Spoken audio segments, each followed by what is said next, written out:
Jill and I started to go way back in 1985 in assisted living, so we were just a young couple. So assisted living and healthcare for us goes all the way back to 1985. We joke and tell everyone we had our daughter while we were living in an assisted living community, because at that time they had live-in managers in assisted livings, and Jill was pregnant. She was the marketing director, and her managers quit, and so her company said, "You got to take over." So they moved us in. We moved into an assisted living. So that was in 1985. Our philosophy, to answer that question, really is about creating just the ultimate senior experience and creating a sense of community for everyone that lives here and works here to the greatest degree. We always say, Jill says, you're only as strong as your weakest link, and staff is so important to us, and wanting to nurture them along the way too, to being able to provide great services and great care for the members and the seniors that we're privileged to serve and that choose us. Sometimes people, when they build communities, it's about getting people to move in, but for us it's about hiring the right people to help them understand who we are. So if there's not a foundation for the people that work here, and we don't choose them carefully for their passion, and you can teach anybody anything, but you can't teach them passion and compassion, right? So because this business is all about that, it's about the people on the ground who we hire, and so we have a great team of people from administrators to the girls that will help you choose whether we're the right community for you or not, to bringing our son back to Medina. He lived in Austin, Texas, and we knew when we built these buildings it couldn't be just Jeff and I. So we asked him to come back. This is our son Adam, who came home from Austin, Texas, ultimately to join the business as well. He's part of the operations team and a big part of what we do here, and all the services that we're providing, to our community. One of the things that we get that we do, and we get a lot of questions for, and types of services, are transportation. So we have a bus that we take out to restaurants and for shopping. So we have a Rolls Royce for individuals, husbands and wives that want to go out for dinner or go out in the afternoon for some special occasion, birthdays, anniversaries, celebrating that. So part of our concierge services includes that Rolls Royce as well. The bus transportation we have with the local transportation for the city of Medina, and then as well as our own individual buses with even wheelchair capabilities to take our members out for restaurant outings or shopping trips as well. It's a 2005 Phantom Rolls Royce. We've sourced it in Los Angeles, California, near Los Angeles, in Burbank, California, and I actually flew out there last November, drove it back to Cleveland, Ohio. It took me several days. So yeah, moving back from Austin, Texas, it was nice to come home back to a community, a smaller community that was kind of reminded me of my hometown. And kind of built around that community. It was nice, to go to the farmers markets on the weekends and enjoy that. Obviously a lot different than Austin, but it was nice to come back to that sense of community. And he's Austin, Texas, so he loved being there. And then he got back here, and he said, this community, I think he had no idea. We really had no idea, right? So, from Austin, Texas to Medina, Ohio, he couldn't be happier to be here, which is kind of jumping ahead a little bit, I guess. But it's about the staff. It's about the staff to begin with, because we can't serve our members. We call residents members. We can't serve them unless we have the right people with the right compassion. So with assisted living and memory care, those are two services we provide in the front building of this site. Assisted living, we take that from really beginning stages of someone's diagnosis to being higher functioning, just needing more support though in their needs, all the way to end of life. If somebody wants to transition onto hospice and stay with us, we have that aging in place model to where someone can get 24/7 around-the-clock care and supervision from a nurse, and care partners who are STNAs or medical assistants with that level of care. Memory care as well. We do that specifically, designed and built. There's a lot of environmental features built into our community, from the visual cueing to the more intimate settings, so we're not overstimulating or in a very confusing environment. It's very intimate and very safe and secure feeling within that community. So it's a really important element to serving someone with dementia or Alzheimer's, whatever their diagnosis might be. So we do that specifically. So in general, that assisted living and memory care, it's under one roof. We're providing all the care necessary. We have physicians, we have nurse practitioners who come in weekly. We have a nurse practitioner who is on staff with us as our medical director, who manages the day-to-day risk of the medical things that we're doing, from medication management to skilled care needs that our residents might have. Physical therapy, occupational therapy, speech therapy, all offered, within the assisted living component. So a lot of times people will ask, when's a good time in my life to choose coming to a senior living facility? And so this time we included independent living as well as assisted living and memory care. And so this building that we're in right now is independent living. It really is a 55 and older kind of community. Has a dining room, has a pub, has a lemon cafe, has all those features that maybe someone, sometimes people will call independent living a cruise ship on land. So who would choose us? A lot of people that choose us are people that maybe go to Florida half the year and want security for their furniture and their things the other half of the year. They don't have to worry about their house or their condo, so they'll come here and everything's taken care of. They can leave and have peace of mind and come back and pick up right where they left off.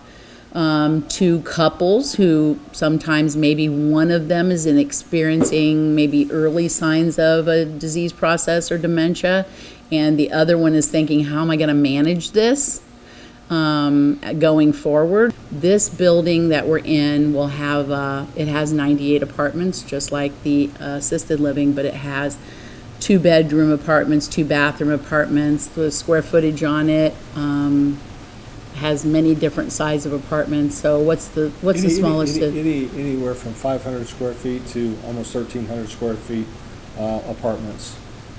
With lots of space. Yeah, with soaker tubs, walk-in closets within the apartments, GE appliances, ranges.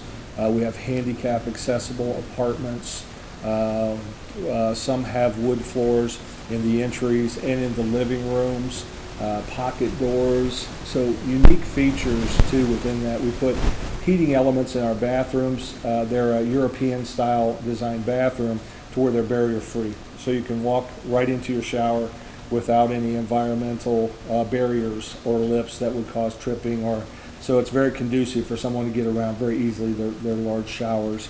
So just a lot of environmental things that we built into the community that would make it very easy as someone again ages and place to be able to stay here and make this home for a lot of years within our apartments. There's a theater upstairs, so if you want to have the grandkids over and watch a movie, there's a full-size screen and the seating, woodworking. There's an art and craft studio. A lot of painters coming here that want to be able to paint by natural light, so we have that. Yeah, our art studio, our culinary art studio for cooking classes. So if residents want to participate in cooking classes, we have a beautiful room that we'll be doing that in, as well as the art studio. The saltwater pool, so someone wants to, from a therapeutic, with rehab, or even just get in the pool to relax. We have a jetted aspect and sides to the pool as well. We have a chair lift if someone's having challenges going down the steps to get into the pool, to make it conducive for somebody to get in and out of the pool. A full-service salon, so to offer manicures, pedicures, and different types of beauty services. And then I'll let Joe elaborate a little bit on the quality of our foods, which is a really important aspect to our community that's different probably than most. Yeah, so let's talk about food a minute, because I get excited about it. We want it to taste good, but we want to know where it came from, and we want to know the nutritional value of it, right? So, this isn't the first community that we built. When we built the first one, organic and natural foods and locally sourced foods has always been very important to me. And so I said, we're going to eat that way. It's going to be delicious, but it's going to be locally sourced. So the big food guys came in and they laughed at me and said, just try it. You can't pull that off. And I said, well, okay. So that makes me want to do it even more. So today in all of our communities, our meat is locally sourced when it can be. There are times it can't be, but most of the time it is. It comes from local farms and it's grass-fed. All of our fresh greens are organic, and during the summer months come from farmer markets and come from different farms. All of our cookies and sweets are scratch made. We don't eat anything white. And people say, okay, what does that mean? Well, it means that when we consume salt, it's Himalayan. Because if you Google that at all, it has vitamins and minerals in it and does not cause edema. It actually does the opposite, and it's saltier than bleached white salt. No white flour, so everything that we make is with wheat flour, and anything that we eat from scratch is made with wheat flour. So we don't eat white bleached products. Why is that important? People ask me, sometimes people say, well, I ate that way my whole life. I always ate my Brussels sprouts. Now I want to eat whatever I want to eat. We still eat all those wonderful cakes and cookies and things like that. We just make sure that, let's pick, for instance, you're a brittle diabetic. Okay, so you're really watching.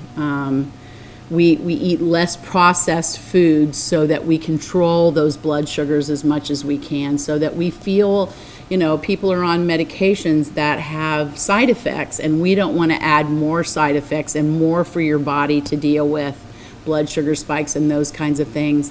Plus, we know how delicious we can make it. So food to us is a very big deal, right down to our coffee. We grind our own beans. We drink water that's reverse osmosis. We just really put a high priority on what we're putting in our mouth, and that it also, we know we eat with our eyes first, so that when it's served, it's beautiful. Every Sunday there's a brunch from 10 to 2 in the afternoon. And our chefs are back in the kitchen preparing for that, and so people can come down, bring their grandkids. The public can actually come into that. So we get excited about food.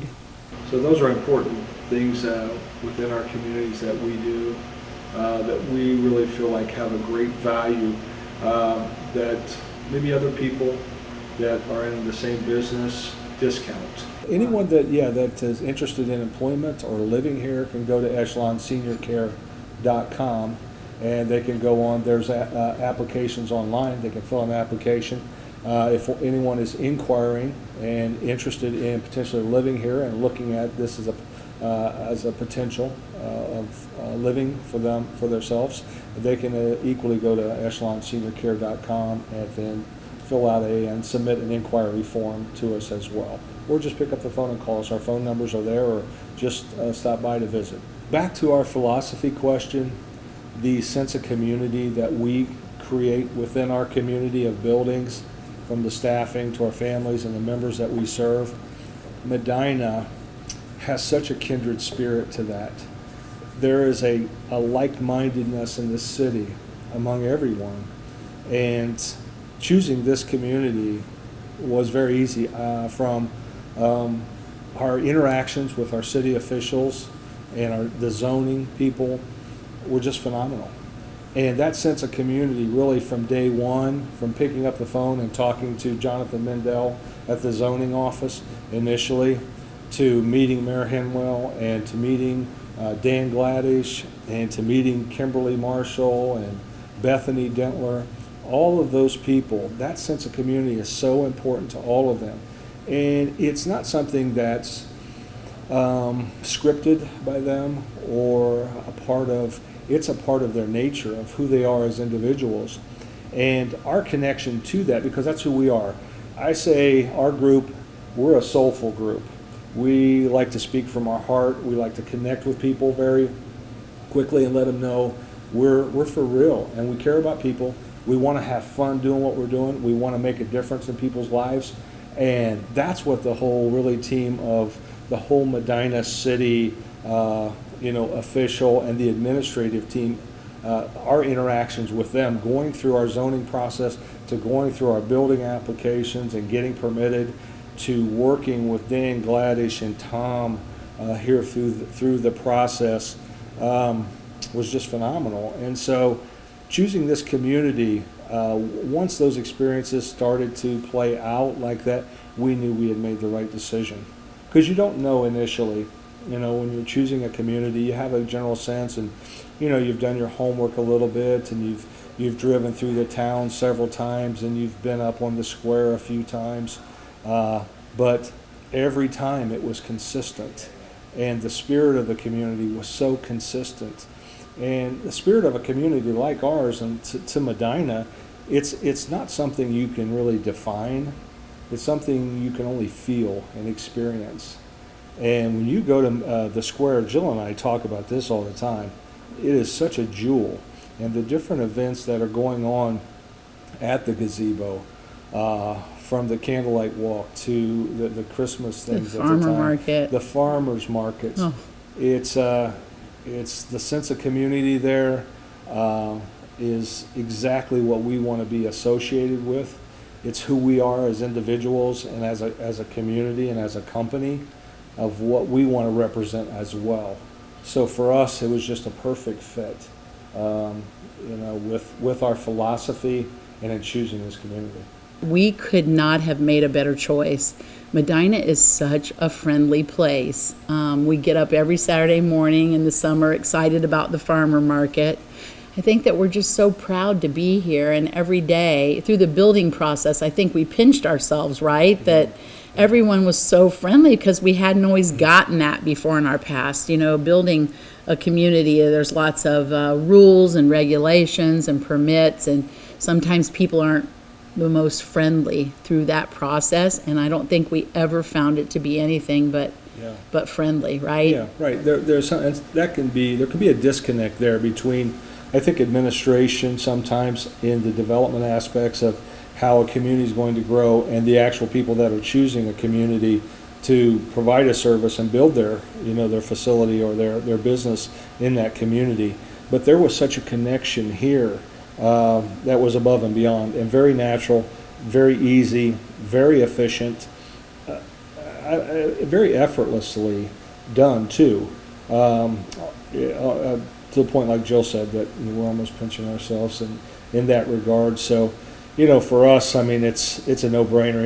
I think for any business or any company looking to choose Medina, from my perspective, it's a home run. If they're really looking for a quality of life for themselves or for their employees, choosing this community, I don't think it gets any better probably in the state of Ohio or even in the United States of America, really. It is all about a sense of home and family and simple in this world that's so noisy and busy, and you can get swept up in it. It's about the relationships that we all have, and for us in assisted living and in these buildings, it gets right back to feeling comfortable and at home in your own skin, and having nursing staff that you trust when you have a wound or something like that needs dressed. Who's going to do that? If you really think about that for yourself, you're wanting to trust those people, and you're wanting to feel like those people are family. And I tell our staff all the time, we're extended family to people. Take it serious. So we do, right? We take it serious, and Medina has just made it easy to do that, because it's really what the town's all about. And you need a team of people around you when you're going through change in life, to give you that sense of peace and that sense of satisfaction, to that your parents or your loved one is really being looked out for to the utmost, or just in independent living, providing a secure environment where there's social activities and interactions when maybe you're living a more lonely life because of some loss and things that you're going through. Having that camaraderie and the spirit of a community like this in a microcosm way here within our buildings, and then within 4 blocks of us, again, the downtown square and the gazebo. And we'll be running our own little mini trolleys from here to downtown as we continue to grow, and that's a part of what our concierge services will be offering. So we're really excited about the connection for our families, being able to experience not just our community here, the individual buildings, but it's representative of the downtown area too, and being able to have both and experience that very easily from within and choosing our community. So we think that's a great asset for people choosing Medina, choosing our community, as well for our services. One of the top 5 questions that we get is, why should I choose you over your competitor? And we always answer that, well, really, they're not our competitor. Everybody's different, right? Everybody does something different and better. If this is not the right community for you, we'll help you choose the right community, but definitely this community being in Medina is one of the top reasons for choosing us.